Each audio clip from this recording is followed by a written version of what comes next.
Bagaimana ciri orang yang mendapatkan bonus ampunan Allah ini sehingga dia bisa melihat keadaan dirinya sudah terbebas dari dosa dan kesalahan yang telah diampuni oleh Allah Subhanahu wa taala. Assalamualaikum warahmatullahi wabarakatuh. Baik, hari ini kita akan coba lanjutkan bahasan di pertemuan yang lalu tentang anugerah yang Allah akan limpahkan bagi seseorang yang berpuasa Ramadan dengan maksimal sesuai dengan ketentuan syariat dalam Al-Quran dan petunjuk Rasulullah Sallallahu Alaihi Wasallam. Man shama Ramadana, siapapun, baik lelaki, perempuan, besar, kecil, tua, muda, tanpa batas, sekat-sekat dunia, sepanjang ia beriman kepada Allah Subhanahu wa taala dan memenuhi kualifikasi untuk menunaikan ibadah siam. Shama Ramadana, ia menunaikan puasa di bulan Ramadan. Kalimat ini menjadi pembeda dengan puasa-puasa yang ditunaikan selain Ramadan. Jadi ketentuan ini hanya berlaku untuk di bulan Ramadan saja. Imanan wahtisaban, ia tunaikan puasa di bulan Ramadan ini dengan penuh kekuatan iman yang diwujudkan dengan meningkatkan dan memperbanyak kualitas amal solehnya. Tingkatkan kuantitasnya, tambah dari mulai fardu, tambah dengan sunnah, kemudian isi dengan kualitas yang lebih baik. Bukan sekedar dia bertakbir sampai dengan salam, tapi mencoba memahami apa yang ia bacakan dan merenungkan dari setiap apa yang ia gerakkan, ia bacakan, ia tilawahi, sehingga lebih mendekatkan dirinya dengan Allah Subhanahu wa taala. Kembali, siapa yang menunaikan puasa Ramadan dengan penuh kekuatan iman yang dibuktikan dengan meningkatkan amal solehnya, salatnya meningkat, puasanya bagus, baca Qur'annya meningkat, sedekahnya meningkat seperti yang telah kita bahas di pertemuan yang lalu, wahtisaban, dan ia ukur-ukur amalannya dijaga supaya ikhlas ditunaikan karena Allah Subhanahu wa taala. Tarawihnya ikhlas, bukan karena orang lain tarawih saya lantas tarawih. Baca Al-Qurannya ikhlas, bukan karena dapat info orang sudah 1 juz, saya pengen 2 juz. Sedekahnya ikhlas, bukan karena motif tertentu, baik ria, sum'ah, ataupun yang lainnya. Ria ingin dilihat orang, sum'ah ingin didengar orang, atau motif-motif lain selain karena Allah Subhanahu wa ta'ala. Jika mampu dikerjakan dengan kekuatan iman dan ikhlas, ghufira lahu ma taqaddama min dhanbi, maka ia berpeluang diampuni seluruh isun mausul, ya dulu al jama', ya, huruf sambung konjungsi menunjuk pada satu keadaan bentuknya jama', luas, banyak sifatnya, ya, jadi seluruh diartikannya, seluruh taqaddama min dzambi, dari dosa-dosa yang pernah ia kerjakan di masa lalunya. Masya Allah, ya, ada orang yang tidak pernah bebas dari kesalahan tentunya. Yang ini menarik, dia banyak berbuat salah sehingga melahirkan dosa, namun berpeluang ketika dia puasa, dosanya diampuni oleh Allah Subhanahu wa ta'ala. Tak terlukiskan sejak kita mulai balik berapa kali mata kita menatap yang keliru, telinga mendengar yang salah, lisan bercakap yang tidak benar, sampai ke ujung kaki. Dan ternyata ada waktu, begitu kita menunaikan puasa, mengerjakan sesuai ketentuan, seketika Allah berkenan mengampuni seluruh dosa yang dikerjakan oleh anggota tubuh kita ini. Nah, bahasan kita berhenti di pernyataan ini pada pertemuan yang lalu.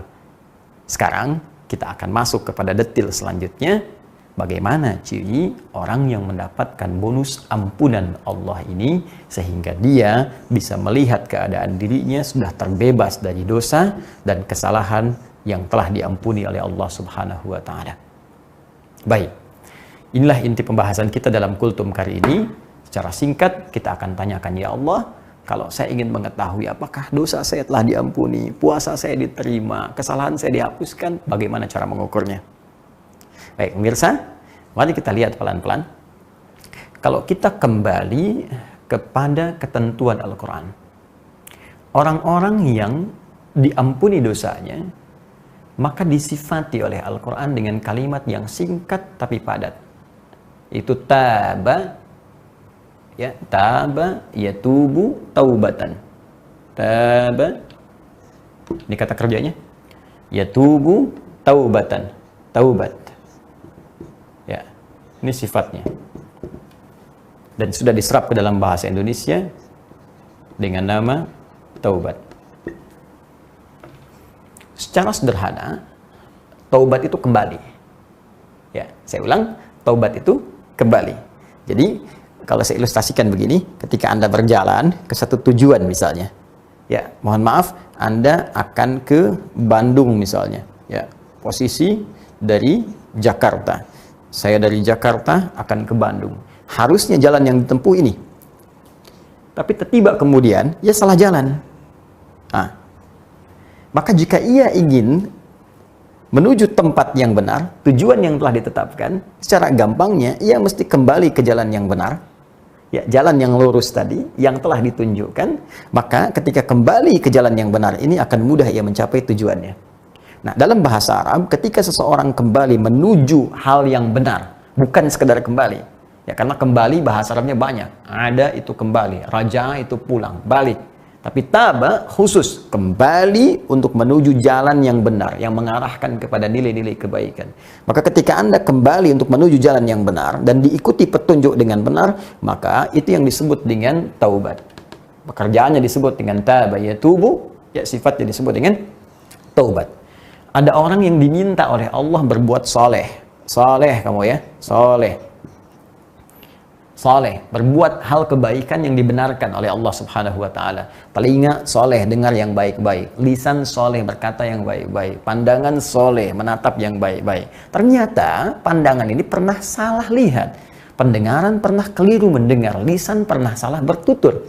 Dan dia ingin kembali berbuat soleh. Dari yang salah, ingin menjadi soleh.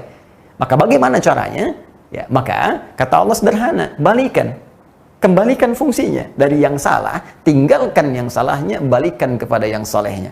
Maka dari itu, ketika disebutkan kalimat tobat dalam Al-Quran, ada rumus yang sangat indah disampaikan dengan tuturan berikut. Quran, surah keempat, An-Nisa, ayat ke-17. Ya, Allah sampaikan, perhatikan ini standar taubat dalam Al-Quran. Innamat taubatu 'alallahi. Innamat taubatu 'alallahi. Sungguh taubat yang diterima oleh Allah itu hanyalah sebagai berikut. Jadi kalau ada kata innama itu diartikan hanya, ya. Jadi ada batasan. Disebut dengan adatul hasri, sesuatu yang menunjukkan batas. Ya, seperti kalau kita mau zakat mal itu hanya boleh disalurkan ke 8 golongan. Di luar itu tidak boleh kecuali golongan tersebut memiliki sifat dari yang 8 ini. Ini disebutkan di Quran surah ke-9 At-Taubah ayat ke-60. Dibuka dengan kata innamas sadaqatu lil fuqara wal masakin dan seterusnya ayat. Kalau diterjemahkan, zakat itu hanya boleh dikeluarkan pada 8 golongan berikut. Kenapa disebut hanya boleh? Karena ada kata innama di depannya. Rumus yang sama diterapkan pada kaidah taubat. Kata Allah, innamat taubatu 'ala Allah. Taubat yang diterima oleh Allah itu hanya sebagai berikut. Lilladzina ya'maluna as-su'a bijahalatin thumma yatubuna min qarib. Itu orang-orang yang pernah berbuat salah. Su itu salah, jamaknya sayyi'at. Su itu salah. Ya, berbuat buruk, salah. Sumbernya nafsu. Ya, su itu sumbernya nafsu. Di mana ditemukan? Di Quran surah ke-12 ayat 53. Quran surah 12 ayat 53. Ya. Allah berfirman, "Wa ma ubarri'u nafsi, innan nafsa la'ammaratun bis-su' illa man rahima rabbi."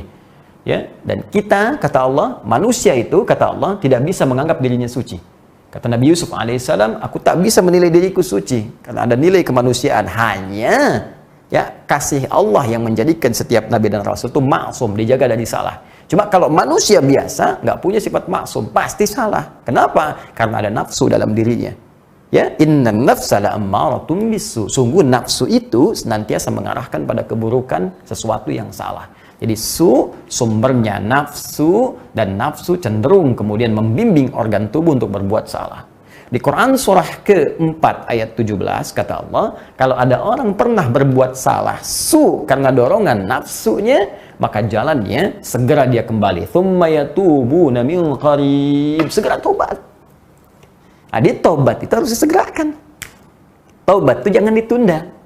Karena itu orang-orang yang cenderung mengerjakan amal soleh karena imannya, itu pasti akan ditunjukkan oleh Allah di sela-sela amal solehnya itu hal-hal yang pernah dilakukan di masa lalu dalam perbuatan salahnya, sehingga cenderung fitrahnya mendorong dia untuk bertobat kepada Allah.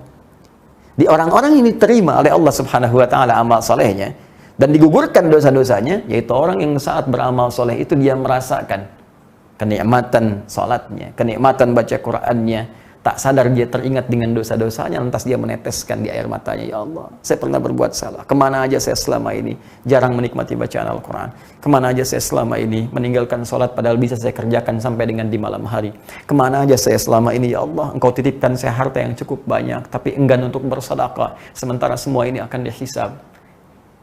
Allahu Akbar. Jadi sifat orang yang taubat itu dijelaskan oleh Al-Quran adalah orang-orang yang ingin segera kembali berpikir untuk mengentaskan kesalahannya dan kembali kepada jalur kesolehannya. Jadi kalau Anda ingin bertanya kepada Allah secara singkat, ya Allah, bagaimana caranya saya mengetahui bila dosa saya telah diampuni olehmu? Maka cara pertama, kata Allah, lihat, kamu punya sifat taubat tidak? Nih, saya ulangi. Kata Allah, lihat kamu punya sifat taubat tidak? Kalau punya sifat taubat, maka berita baiknya itu yang diampuni oleh Allah Subhanahu wa taala sebagai tanda bagian yang pertama. Apa sifat taubatnya? Sederhananya, meninggalkan jalan yang salah tadi, ini salah, tinggalkan, kembali kepada jalan yang saleh. Jadi, sifat yang pertama untuk mengetahui apakah seseorang diampuni oleh Allah Subhanahu wa taala, dia memiliki sifat taubat dengan meninggalkan yang salah untuk kembali kepada yang saleh. Jadi, ketika Anda merasakan bagian yang pertama ini, berbahagialah bahwa itu tanda pertama Allah telah menerima taubat kita dan mengampuni dosa-dosa kita. Tinggalkan yang salah. Jadi, kalau kita mau ingin lihat dengan singkat, telinga sudah nggak senang dengar yang buruk lagi, mata sudah nggak nyaman lihat yang nggak bagus lagi. Jadi setelah kita dengar ini misalnya di hari yang kedua, tiba-tiba ada tayangan di TV terlihat iklannya nggak bagus, Anda sudah nggak suka. Apa sih iklannya nggak bagus nih? Pindahkan aja, ya. Ganti aja, kalau bisa tiap mau maghrib tonton Aku Suka aja misalnya, ya. Ayo kultum sejenak untuk berbuka. Nah, jadi yang Anda lihat itu acara-acara yang bagus, acara-acara tentang penghafal Quran, acara-acara tentang orang meningkatkan sholat, ya. Buka aurat sudah nggak suka lihatnya. Yang terdengar buruk sudah nggak mau didengar. Ini tanda pertama. Ketika Anda bisa meninggalkannya, tanda dari Allah bahwa taubat kita diterima oleh Allah. 2. Tidak cukup sekedar ditinggalkan yang salah, tapi kita harus menempuh yang soleh. Jalan yang benarnya. Ini kalau Anda cuman balik dari sini, saya salah arah balik, cuman diam di sini, ya kapan nyampenya ke Bandung? Karena itu kalau seseorang ingin mendapatkan anugerah ampunan Allah, di sini ada ampunan, ada rahmat, ada surga, ingin dapat, setelah balik dari yang salah, cepat kejar yang solehnya. Ambil ini. Karena itu, disifati kemudian di ayat yang lain, di Quran, Al-Quran, surah ke-5, ayat 39. Ini bahkan langsung dicontohkan oleh Allah, kesalahannya pada ayat 38-nya. Ya, maaf, tidak ada manusia yang sempurna. Setiap kita pasti pernah berbuat salah. Saya pun ini mungkin hanya ditutup saja sebagian dari aib-aibnya. Boleh jadi Anda bisa lebih baik di hadapan Allah dibandingkan dengan saya. Karena itu kata Allah, mungkin ada yang salah dalam perjalanan hidupnya. Pernah mencuri, wasariqu wasariqatu di ayat 38-nya. Ayat 38-nya Allah berbicara tentang jenis pelanggaran, kesalahan-kesalahan berupa pencurian, korupsi, mencuri dengan semua namanya. Itu kan cuma dibedakan dengan istilah saja. Korupsi ya maling juga. Mencuri apapun ya pencurian juga. Kata Allah, wasariqu wasariqatu faqta'u aydiyahuma jazaa'an bima kasaba nakalan minallah. Ya, para pencuri itu lelaki atau perempuan, ya, berikan pelajaran yang membuat dia mengerti bahwa itu salah, berikan pelajaran yang tegas, potong tangannya. Kalau tak berlaku hukum itu, maka buat hukum yang ketat sehingga tangan terpotong. Ya, maksudnya tangan tidak punya peluang lagi untuk mencuri. Kalau memang hukum potong tangan itu secara real belum bisa diterapkan, bikin hukum yang ketat, tafsirkan majazi. Seketat-ketatnya hukum supaya tangan terpotong untuk berbuat pencurian, untuk berbuat yang salah. Ya, naikkan hukumannya, kuatkan, tingkatkan ancamannya. Itu poinnya. Jadi kalau koruptor misalnya tahu kalau korupsi tembak mati nih, maka tangannya tidak akan tergerak misalnya untuk mencuri. Ya, demikian seterusnya. Tapi yang paling menarik, Kata Allah, tidak ada orang yang sempurna dalam hidupnya. Kalaupun Anda pernah berbuat salah dan diberikan jalan untuk kembali, maka yang paling indah, lihat ayat 39-nya. Faman taba min ba'di zulmihi. Siapa yang ingin kembali, taba, ingin balik, min ba'di zulmihi, setelah dia berbuat salah sehingga menggelapkan keadaan hidupnya. Orang salah itu hidupnya gelap, gak enak. Karena itu takut kelihatan orang. Dia lebih senang dengan kegelapan, ya. Karena kalau terang takut kelihatan orang. Itu bahasa kiasan yang indah. Nah, poinnya wa aslaha, aslaha yuslihu, kemudian memperbaiki diri menuju yang soleh. Ya, ingat kaidah pembahasan kita di ilmu bahasa, kalau ada tambahan kata aslaha yuslihu, tasrifnya kan ditambah hamzah dari kata saluha yasluh, soleh. Ya, aslaha, berusaha untuk soleh. Jadi syarat yang kedua, orang yang diterima tobatnya oleh Allah, diampuni dosanya, setelah dia meninggalkan yang salah, dia berusaha bergegas menuju yang soleh. Maksudnya mengganti perbuatan salah dengan fungsi yang soleh. Apa yang salah di pandangan? Melihat yang diharamkan. Bagaimana kalau kita ingin tobat dari situ? Tinggalkan yang haram, ganti dengan yang soleh, yang halal. Pandang yang baik-baik, dengar yang baik-baik, ucapkan yang baik-baik. Jadi secara singkat, di hari kedua, di bulan Ramadan ini, kalau kita ingin mengukur apakah dosa kita diampuni oleh Allah sampai hari kedua ini, maka sederhana. Apakah kita sudah berkenan meninggalkan yang diharamkan oleh Allah? Dan sekarang bergegas untuk merencanakan perbuatan baik, untuk menutup yang salah-salah itu, sehingga lebih soleh di hadapan Allah Subhanahu wa Ta'ala. Berapa usia Anda saat ini? 30? 40? 50? 60? Dari sekian usia yang telah Allah titipkan, berapa waktu yang telah terbuang selama ini untuk berbuat yang salah dengan cita-cita surga yang diharapkan itu? Apakah sebanding?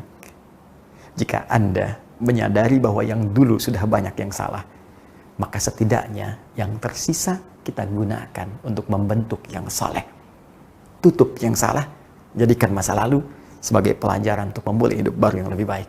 Abaikan pernyataan manusia, abaikan pandangan manusia. Siapapun Anda, apakah pernah bertempat satu tempat tertentu, berbuat keburukan tertentu, boleh jadi itu jalan dari Allah supaya Anda merasakan kenikmatan taubat dan meninggalkan perbuatan itu untuk kembali kepada ridha Allah Subhanahu wa Ta'ala.